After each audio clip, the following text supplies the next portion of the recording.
आप देख रहे हैं TNB।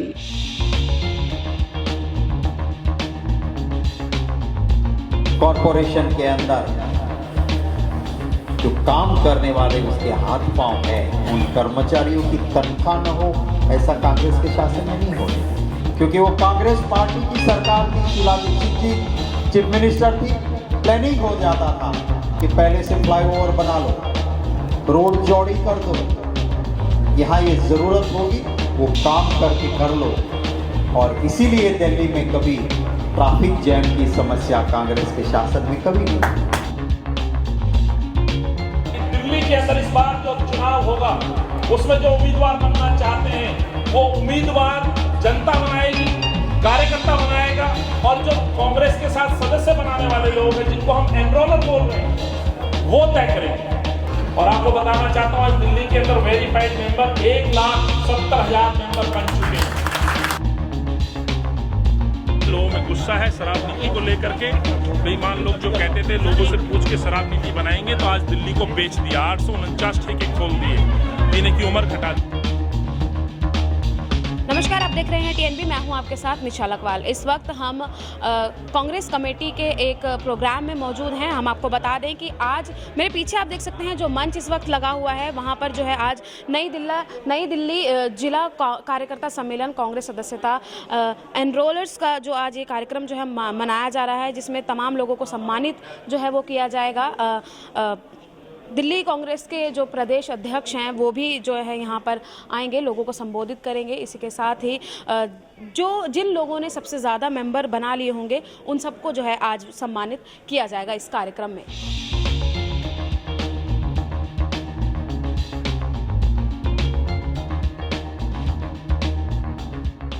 बहुत बड़ा पेड़ बनता है, अच्छे फल भी देता है, अच्छी छांव भी देता है।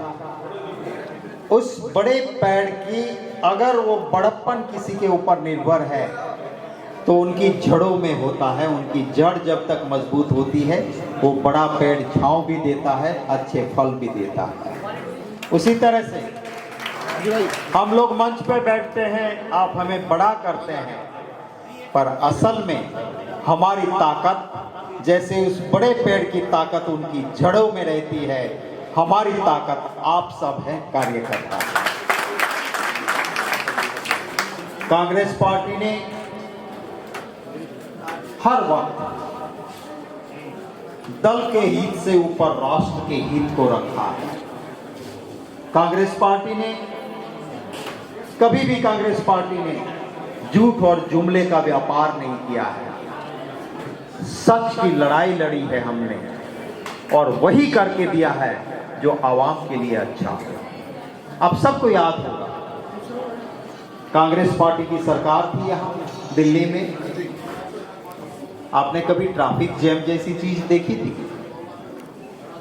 क्योंकि वो कांग्रेस पार्टी की सरकार थी। शीला दीक्षित जी चीफ मिनिस्टर थी।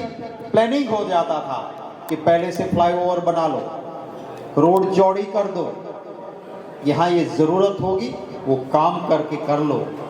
और इसीलिए दिल्ली में कभी ट्रैफिक जैम की समस्या कांग्रेस के शासन में कभी नहीं हुई। हम सब ने देखा कि सही मायने में जो टिकाऊ कहते हैं, जिसे सस्टेनेबल डेवलपमेंट कहते हैं, वो कहीं होता था तो कांग्रेस की सरकार में हुआ था। जब दिक्कतें आई, कोरोना काल आया, उस वक्त पे कोई वोट की जरूरत नहीं थी, हमें वोट की पॉलिटिक्स नहीं थी, पर कांग्रेस एक इंसानियत के रास्ते चलती है। और वो इंसानियत के रास्ते चलने वाली कांग्रेस पार्टी ने भाई हमारे प्रदेश अध्यक्ष अनिल चौधरी जी के आह्वान पे कांग्रेस की रसोई, वो खुद हर रसोई पे घूमते रहे। भाई अभिषेक दत्त जी हर घर तक क्या दिक्कत है, किसको राशन चाहिए, किस घर में क्या दिक्कत होगी, मैंने कभी ऐसा कॉरपोरेटर नगर सेवक नहीं देखा है कि जो सच्चे मायने में एक सेवक बन के काम करे, वो अभिषेक दत्त काम करे। कॉरपोरेशन के अंदर जो काम करने वाले उसके हाथ पांव है, उन कर्मचारियों की तनख्वाह न हो, ऐसा कांग्रेस के शासन में नहीं होने दिया। जरूरत पड़ी, सरकार ने ये नहीं देखा कि भाजपा का कॉरपोरेशन है या क्या है, उनको पैसे सरकार ने सीधा मुहैया करवाया और किसी भी तनख्वाह के बिना एक कर्मचारी नहीं रहा। और आज हालत क्या हो रहा है, भ्रष्टाचार, भय मुक्त भ्रष्टाचार हो रहा है। हमारे साथी बोर्ड में लड़ते हैं, मेरे से ज्यादा आपके दिमाग में बहुत सारे विचार होंगे, और कांग्रेसी का दिमाग है ना, वो इंटेलिजेंट मशीन जैसा होता है।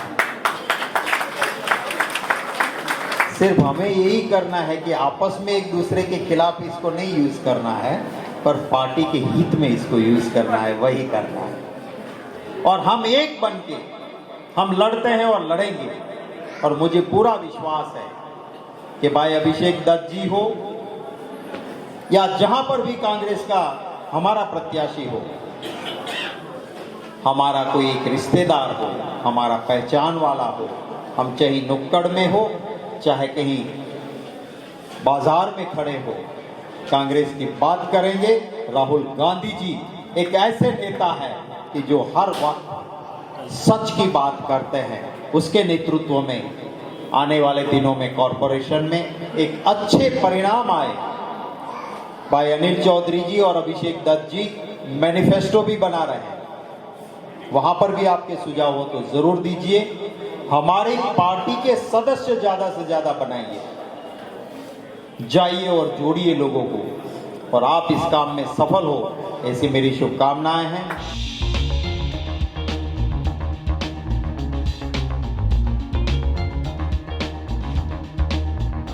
मैं ज़्यादा कुछ नहीं कहूँगा, मुझे लगता है विस्तार से तमाम वक्ताओं ने बात रखी होंगी, चर्चा की होंगी, और अभी अभी आदरणीय शक्ति सिंह गोहिल जी ने बड़े विस्तार से, बहुत ही जो उनका सरल स्वभाव है उस व्यवहार के साथ अपनी बात रखी है। संदेश साफ है साथियों, यदि हमें वापसी दिल्ली में आना है, कांग्रेस को जिताना है, तो सबसे पहले तो एक प्रण लेना पड़ेगा सच्चे मन से। प्रण इस बात का कि हम एकजुटता के साथ कांग्रेस के लिए काम करें, पार्टी की वापसी के लिए हम सब करें। मैं धन्यवाद देता हूं। कल आदरणीय अजय माकन जी ने बैठक बुलाई, वो एकजुटता मुझे दिखाई थी। कल की उस बैठक में भी चर्चा की गई मेंबरशिप को लेकर के, डिजिटल मेंबरशिप को लेकर के। और डिजिटल मेंबरशिप क्यों महत्वपूर्ण है, मैं बार बार आगाह कर रहा था। जो लोग उससे मुलाकात करते थे, बातचीत करते थे, मैं उनसे ये गुजारिश करता था, इस पे जरा महत्व दीजिए। महत्व दो बातों की वजह से बहुत महत्वपूर्ण हो जाता था। एक तो ये कि पूरे भारतवर्ष में कांग्रेस परिवार का सदस्यता अभियान चल रहा है, और सदस्यता अभियान साथी तब होता है जब हम अपने परिवार का चुनाव कर रहे होते हैं। आज संगठनात्मक चुनाव होंगे, और जिसमें मुझे पूरा विश्वास है मेरे और आपके प्रिय नेता, इस देश के नेता राहुल गांधी जी इस कांग्रेस पार्टी की कमान संभालेंगे। इस नाते कांग्रेस का कोई भी कार्यकर्ता, एक एक परिवार का बच्चा इस कांग्रेस का सदस्य बनना अनिवार्य है। क्यों अनिवार्य है? क्योंकि ये सदस्यता 2022 से लेकर 2027 तक की सदस्यता है। कई आदमी सोचते होंगे कि मैं तो जन्मजात कांग्रेसी हूं। हमारी एक आंटी बैठी हैं, मिसेस जुडेजा, मेरी कॉन्स्टिट्यूंसी से आई है, अभी यहाँ शिफ्ट हो गई है। पूरा जीवन भर कांग्रेस का झंडा लेके चलते रही, सरकारी नौकरी में। माफ करिएगा, कई लोग कहते हैं कि सरकारी क्वार्टर है, कांग्रेस में नहीं जुड़ूंगा। तो ये जुडेजा जी बैठी हैं, इनके हस्बैंड जगदीश जुडेजा बाकायदा सरकारी जॉब में थे और कोर्ट में जॉब करते थे, तब कांग्रेस का झंडा खुलेआम लेके घूमते थे, कहते थे मैं कांग्रेस का कार्यकर्ता हूं। पहले तो वो समझ ले, हाथ जोड़ के विनती कर रहा हूं, एक्सक्यूज बहुत दे देते हैं कि सरकारी क्वार्टर है, कांग्रेस से कोई नहीं जुड़ेगा। कोई पाबंदी नहीं है किसी परिवार से जुड़ने की। कोई पाबंदी है क्या?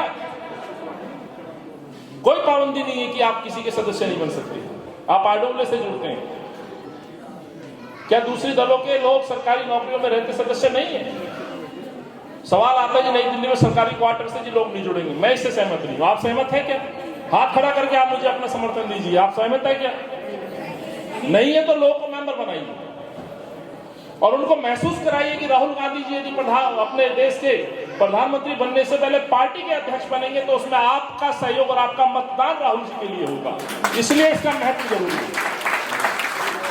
दूसरा महत्व मैं ये कहना चाहता हूं मेंबरशिप के बारे में साथियों, एमसीडी के चुनाव है, राहुल जी का ये कहना है कि हमें दिल्ली के अंदर एक एग्जाम्पल सेट करना है, एक पायलट के तौर पर ये पहली मर्तबा दिल्ली में होने जा रहा है जिसका उम्मीदवार का चुनाव आप सब लोग करेंगे जो कांग्रेस के सदस्य बनेंगे और जो सदस्य बनाएंगे। ये तय हो चुका है, ये बहुत क्लियर है कि दिल्ली के अंदर इस बार जो चुनाव होगा उसमें जो उम्मीदवार बनना चाहते हैं वो उम्मीदवार जनता बनाएगी, कार्यकर्ता बनाएगा, और जो कांग्रेस के साथ सदस्य बनाने वाले लोग हैं जिनको हम एनरोलर बोल रहे हैं वो तय करेंगे। और आने वाले 1-2 दिन में इसकी घोषणा दिल्ली कांग्रेस कमेटी करने जा रही है साथियों, इसलिए बहुत महत्वपूर्ण। इस सभागार में कई लोग बैठे हैं जो अपने आपको उम्मीदवार बनाना चाहते हैं, मेरा उनसे हाथ जोड़ के विनती है, आपको हक है उम्मीदवार बनने, लेकिन अब से पहले जो पारंपरिक तरीके से जो चुनाव होता था, सिलेक्शन होता था, उस पर उंगलियां उठती थी, मेरा तेरा पक्षपात के आरोप लगते थे, मदद छोड़ो उनको निपटाने की मदद शुरू हो जाती थी। पर माफ करिएगा, एक उदाहरण है रोटेशन पॉलिसी। चलो हम पे, शक्ति जी पे, नीरज जी पे या प्रसन्ना जी का आरोप, मेरा टिकट काट दिया, उसका दिलवा दिया, इसका कर दिया, भाई उनको क्या करोगे जिनकी सीटें एकदम से रिजर्व होगी? इसमें किसी का दोष है? कई बार भाग्य भी काम आता है। जो लोग तैयारी कर रहे थे कि यकायक कल्पना नहीं कर सकते 12-13-14% में भी सीटें एससी कर दी गई। भाजपा और झाड़ू जिस साजिश के तहत अपने आप को बचाने की कोशिश कर रहे हैं इस दिल्ली की जनता से, हार के डर से उन सीटों को रोटेट कर दिया, उनको एससी कर दिया जहां पे इतनी तादाद नहीं। तो संदेश साफ है, अपने बचाने के लिए किसी भी स्तर तक ये पार्टियां जा सकती हैं। लेकिन उदाहरण ये भी है, कई लोग जो मेहनत कर रहे थे, शायद दलित सीट होने की वजह से आज वो चुनाव नहीं लड़ सके, तो यह भाग्य उदाहरण। तो मैं अंत में ये कहना चाहता हूं, आपसे हाथ जोड़ के विनती करना चाहता हूं, टिकट एक को मिलेगा। इस बार चुनाव उम्मीदवार हम तय नहीं करेंगे, तय करेंगे आप लोग, जो उम्मीदवार बनाएंगे, जो वोटर बनाएगा, सदस्य बनाएगा। सुरेंद्र भाई को मैं शुभकामनाएं देता हूं, साथ में 3 लोगों को बुलाना चाहता हूं। ये उदाहरण है इस नई दिल्ली जिले के जो अब तक टॉप एनरोलर्स हैं। मैं राजेश गर्ग जी से कहूंगा वो नाम दे, और मैं आदरणीय शक्ति सिंह गोहिल जी से कहूंगा उनका सम्मान करें जिन्होंने लगातार पिछले 1.5 महीने में मेंबरशिप की है। और आपको बताना चाहता हूं आज दिल्ली के अंदर वेरीफाइड मेंबर 1,70,000 मेंबर बन चुके हैं, 1,70,000, और 11,270 एनरोलर बन गए। 11,270 की फौज है जो दिल्ली के अंदर मेंबरशिप करने उतर गई है या उतरेगी आगे।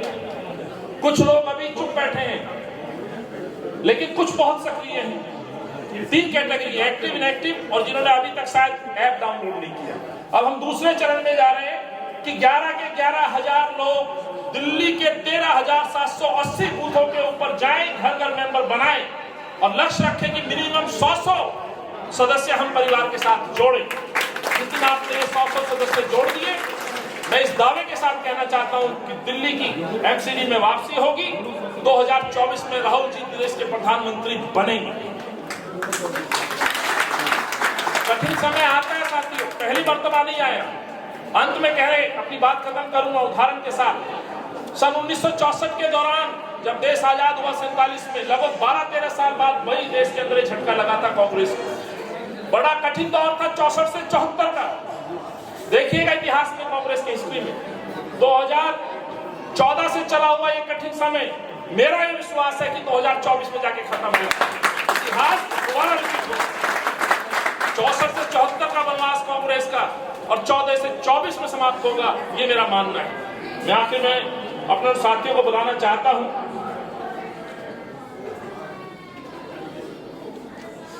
जिन्होंने टॉप मेंबरशिप अभी तक की है। आर के पुरम से हैं भाई, जिन्होंने अकेले अपने मोबाइल में 1002 मेंबर कल तक बना दिए। यह श्री योगेश सिंह, योगेश जी आइए, तालियां भाई जिसके के लिए। शक्ति सिंह जी से कहूंगा कि इस बच्चे को सम्मान दें। आसान नहीं है 1000 लोगों को मेंबर बनाना भाई, हाथ। और एक और मैं दावा कर दूं आपको, कोई चैलेंज नहीं कर सकता, वेरीफाइड मेंबरशिप है। अभी 1002 आईडी इनको दिए जाएंगे, जिनको डिस्ट्रीब्यूशन का काम भी योगेश करेगा। बहुत बहुत धन्यवाद योगेश आपके इस जज्बे के लिए, मेहनत के लिए। दूसरा नाम मैं ले रहा हूं आपको, आपके बीच से पहचाना हुआ चेहरा है, लेकिन उदाहरण है साथियों, उदाहरण है काम करने का, संगठन के प्रति से लगन से, मेहनत से। श्री महेंद्र मंगला जी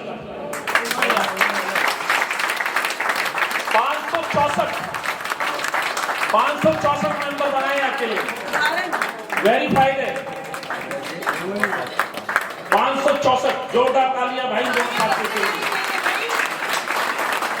और दूसरा नाम भी माफ करना, ये भी आरके पुरम से, और इस भाई ने बनाए 373 मेंबर। आज इन्हीं का सम्मान था खासतौर से, श्री पवन। तो साथियों में ये 3 नामों में आप देखें, मंगला जी से कंपेयर करेंगे तो ये 2 साथी बड़े युवा हैं। तो संदेश सीधा है, जो युवा बैठा है उनकी कार्य क्षमता ज्यादा होगी, भागदौड़ ज्यादा कर सकते हैं, तेजी से मेंबर बना सकते हैं, बजाय एक बुजुर्ग चाचा बैठे हैं अभी यहीं, इनसे ये उम्मीद नहीं रख सकता हूं, पर उम्मीद उनसे रख सकता हूं जिनके घुटनों में दम होगा, जो चल सकता है। तो आप चलिए, दौड़िए, जो उम्मीदवार बनना चाहता है वो प्लीज अपनी सेना को, अपनी टीम को फील्ड में भेजे, मेंबर बनाए, कांग्रेस को मजबूत करें, राहुल जी को अध्यक्ष चुनने के लिए अपना मतदान करें, और एमसीडी में दिल्ली में कांग्रेस की वापसी हो, ऐसी उम्मीद करता हूं। अध्यक्ष जी, आज आप लोग यहाँ पर आए हैं, नई दिल्ली जिला कार्यकर्ता सम्मेलन था, आपने सम्मानित भी किया है कार्यकर्ता बनाने वालों को, क्या कहेंगे? देखिए, पूरी दिल्ली में कांग्रेस पार्टी जिला अधिवेशन कर रही है, नई दिल्ली में जिला अधिवेशन था। उद्देश्य है कि कांग्रेस पार्टी के संगठनात्मक ढांचे को हम मजबूत कर रहे हैं, मेंबरशिप कर रहे हैं। कांग्रेस में इंटरनल चुनाव होंगे, राहुल जी मुझे पूरी उम्मीद है अध्यक्ष बनेंगे, उसके लिए हर कांग्रेस कार्यकर्ता मतदान करे, इसलिए हम कांग्रेस परिवार से लोगों को जोड़ रहे हैं। ये सदस्यता अभियान पूरी तरह से वेरीफाइड है, सत्यापित है। ऐसा नहीं कि रोड पे चलते किसी व्यक्ति से मोबाइल से मिस्ड कॉल दे दिया और उस पर दावा कर दिया कि हमारा मेंबर बन गया, ऐसा नहीं है। बिल्कुल ओरिजिनल वेरीफाइड मेंबरशिप, उद्देश्य वही है। दूसरा एमसीडी चुनाव है, स्वाभाविक अपने परिवार में बातचीत करने के लिए हम पहुंचे हैं, तो अपनी तैयारियां हैं, उम्मीदवार हैं, हमने उनसे बातचीत, संदेश, इशू, हर विषय पर हम पूरी दिल्ली में बात करें, इसलिए आज दिल्ली जिला कांग्रेस कमेटी के मैं इस अधिवेशन में लगातार जा रहे हैं, किस तरीके का समर्थन मिल रहा है? क्या बहुत जबरदस्त समर्थन है, लोगों में गुस्सा है शराब नीति को लेकर के। बेईमान लोग जो कहते थे लोगों से पूछ के शराब नीति बनाएंगे, तो आज दिल्ली को बेच दिया, 849 ठेके खोल दिए, पीने की उम्र घटा दी। आज महिलाएं, बच्चियां परेशान हैं, गरीब व्यक्ति परेशान है कि आखिर दिल्ली को आपने दिए गया। रोजगार देने की बजाय आप शराब का नशा दे रहे हैं, आज महिला सुरक्षा के बदले आप शराब परोस रहे हैं, पॉल्यूशन को खत्म करने की बजाय इस शहर के ऊपर आप देखेंगे लगातार दबाव बढ़ता जा रहा है, आप कुछ नहीं कर रहे हैं, इंफ्रास्ट्रक्चर फेल हो चुका है, प्रदूषण में नंबर 1 दिल्ली बन चुकी है, बेरोजगारी में नंबर 1 बन चुकी है, महिला उत्पीड़न में नंबर 1 बन चुकी है। आप दावे करते रहिए प्रचार प्रसार में 465 करोड़ रुपए के बजट से कि दिल्ली खुश है, दिल्ली खुश नहीं है, दिल्ली परेशान है। टीचर धरने पर है, आंगनवाड़ी की महिलाएं धरने पर हैं, एमसीडी के साथ साथ एनडीएमसी के कर्मचारी धरने पर हैं, तो कैसे हम कह सकते हैं कि दिल्ली सही है? दिल्ली में एमसीडी इलेक्शन होने वाले हैं, इसी को लेकर सभी पार्टियां जो हैं तमाम तरीके की योजनाएं जो हैं चला रही हैं, सदस्यता अभियान चला रही हैं कि किसी तरीके से दिल्ली की जनता को जो है वो जोड़ा जा सके और ज़्यादा से ज़्यादा संख्या में जो जनता है उन्हें अपनी पार्टी के साथ जोड़ा जा सके, चाहे वो मेंबर के थ्रू हो या फिर किसी अपने सदस्य बनाने के थ्रू हो। इसी के साथ ही आज जो है दिल्ली प्रदेश कांग्रेस कमेटी ने आज यहाँ पर एक सम्मेलन किया, जिसमें जिन 3 लोगों ने सबसे ज़्यादा मेंबर दिल्ली में बनाए थे उनको सम्मानित किया गया। इसी के साथ ही जनता को संबोधित करते हुए जो अनिल थे, अध्यक्ष थे अनिल चौधरी, उन्होंने भी जनता को किस तरीके से कांग्रेस को जीत दिलाने के लिए दिल्ली में जनता को प्रेरित किया कि किस तरीके से काम करना चाहिए, एकजुट होकर काम करना चाहिए। लेकिन अब ये जिस तरीके से सभी पार्टियां जो हैं दावा कर रही हैं एमसीडी इलेक्शन को लेकर कि जीत जो है वो किसकी होने वाली है, इसी को लेकर ही सभी पार्टियां जो हैं तमाम तरीके की योजनाएं और अभियान चला रही हैं। लेकिन अब ये देखने का विषय आखिर रहेगा कि जब एमसीडी इलेक्शन होंगे या जब रिजल्ट सामने आएगा उसी से ही आखिर पता चलेगा कि कौन सी पार्टी जो है एमसीडी इलेक्शन में विजयी होकर सामने आ रही है। कैमरा पर्सन शुभम सिन्हा के साथ मैं निशा लखवाल, TNB न्यूज़, दिल्ली। हमारे नए अपडेट्स पाने के लिए हमारे चैनल को सब्सक्राइब करें और बेल आइकन पर क्लिक करें। साथ ही हमारे वीडियोस को लाइक और शेयर करना ना भूलें।